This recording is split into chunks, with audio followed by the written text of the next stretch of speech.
wato shi yasa ni nake fahimtar in dai ka san ya kamata kuma kana da kishin kana so a ya kamata, sai Allah ya kawo ka Najeriya ya ajiye, to ya so ya jarrabe ka ne.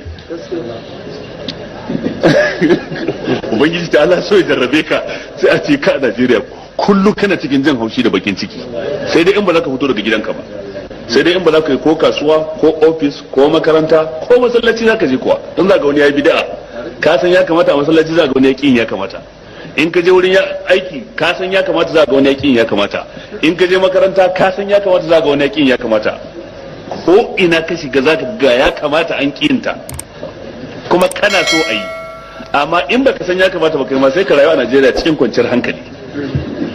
In ka san ya kamata ka rayu cikin kwanciyar hankali, amma matukar ka san ya kamata kuma kana san a yi ya kamata, to kana Najeriya, to in baka yi hankali ba sai jinin ka ya hau, sai dai ka rage yawo da yawa.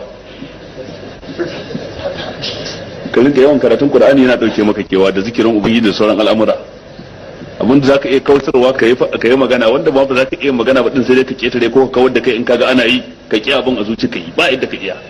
Amma ba haka ba, dan me mutane za su yi tafiya suna iskanci suna jefar da mutuncin mutane, ko ba za a hana su tafiya ba.